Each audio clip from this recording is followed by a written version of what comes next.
বন্ধুরা, বাংলা একটা প্রবাদ প্রচলিত আছে, ঠাকুর ঘরে কেড়ে আমি তো কলা খাইনি। পশ্চিমবঙ্গে কুণাল ঘোষ শুধুমাত্র একা নন, তৃণমূল কংগ্রেসটাই যেন এই প্রবাদের সঙ্গে খাপ খেয়ে যাচ্ছে। কেন বলছি আমি কথাটা? এটা যদি জানতে হয় তাহলে আমাদেরকে দুটো ভিডিও দেখতে হবে। গতকাল 16ই মার্চ ভারতের মুখ্য নির্বাচন কমিশনার রাজীব কুমার উনি লোকসভার নির্ঘণ্ট বাজিয়ে দিয়েছেন, আর কি ঠিক করে দিয়েছেন, বেগুল বেজে গেছে। তো এই ঘোষণার সময়ে উনি কিছু কথা বলতেছিলেন যেটা ওনার দায়িত্বের মধ্যে পড়ে। Actually he want to ensure the fair and election all over the country. আর সেইটার জন্য উনি বলেছেন যে ডিস্ট্রিক্ট লেভেলে সমস্ত ম্যাজিস্ট্রেটকে ইনস্ট্রাকশন দেওয়া হয়েছে যাতে করে কোনো প্রকার কোনো ধান্দলি যেন না হয়, কোনো করাপশন যেন না হয়, সেদিকে যেন তীক্ষ্ণভাবে নজর রাখা হয়, কড়া ব্যবস্থা যেন নেওয়া হয়। এটা তার ডিউটি, সেটাই তিনি বলেছেন। এখানে যে কোনো সরকার থাক না কেন, কেন্দ্রে রাজ্যে, উনি তো সেটা বলেননি। কোনো পার্টিকুলার স্টেটের কথা উনি বলেননি। কি বলেছেন আপনাদেরকে ভিডিওটা আগে শোনাবো, ওনার বক্তব্যটাকে শোনাবো, চলুন শুনে নিন। हमने डिस्ट्रिक्ट मजिस्ट्रेट्स को बहुत सख्त हिदायत दी है कि अपने एरिया में हिंसा को ना होने, जो भी हमें सख्ती से करना होगा इसके लिए हम करेंगे। जहां से भी कोई शिकायत मिलेगी उस पर सख्त कार्रवाई की जाएगी एवरीवेयर अक्रॉस द कंट्री। এবার আমরা দেখে নেব তৃণমূল কংগ্রেসের প্রাক্তন মুখপাত্র, বর্তমানে উনি মুখপাত্র নন, তার জন্য ওনার কথা কতখানি পার্টির কথা সেটাও একটা সন্দেহ। উনি কি বলছেন সেটাও দেখে নেব। কেন্দ্রের নির্বাচন কমিশন নরেন্দ্র মোদীর হাতের পুতুল হিসেবে খেলছে। বিজেপির কথাগুলোকে তারা মুখ দিয়ে বলছে আমরা তো সবাই শান্তি চাই, তো বিজেপিকে বলুন অশান্তি যেন না করে। মণিপুরে প্রধানমন্ত্রীকে বলুন, মণিপুর জ্বলছে এখনো পর্যন্ত প্রধানমন্ত্রী একবার 1 মিনিটের জন্য মণিপুর রাজ্যে পা রাখেননি। তো তাহলে নির্বাচন কমিশন কেন বলবেন না যে কেন্দ্রীয় সরকার, কেন্দ্রের প্রধানমন্ত্রী তারা যাক মণিপুরে, কেন এখনো যাননি, ওগুলো সামলান, বাংলা ঠিক আছে। শুনলেন আপনারা, আমরা নির্বাচন কমিশনারের বক্তব্য শুনলাম এবং সেই সঙ্গে তৃণমূল কংগ্রেসের প্রাক্তন প্রবক্তা কুণাল বাবুর বক্তব্য শুনলাম। আপনারা বলুন তো, মণিপুরে যেটা হচ্ছে বা হয়ে চলেছে সেটা নিঃসন্দেহে সাপোর্ট যোগ্য নয়, কিন্তু সেই বিষয়ে নির্বাচন কমিশন কি বলতে পারে?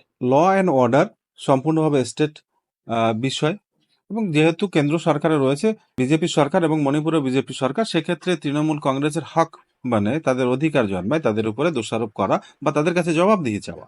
কিন্তু নির্বাচন কমিশনকে এর মধ্যে টেনে এনে কি বলতে চাইলেন উনি? আর দ্বিতীয় কথা, যেটা সব থেকে মেইন কথা, দ্বিতীয় কথা যেটা আমি এখানে বলতে যাচ্ছি, সেটা হচ্ছে ওই যে ঠাকুর ঘরে কেড়ে আমি তো কলা খাইনি।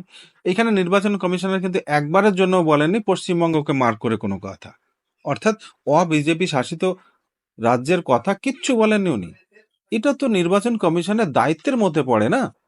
সারা দেশে ফেয়ার অ্যান্ড ফ্রি ইলেকশনটা হোক, নির্বাচন সুষ্ঠু হোক, অবাধ হোক, প্রত্যেকটা মানুষ যাতে তার ভোটটা অন্তত দিতে পারে।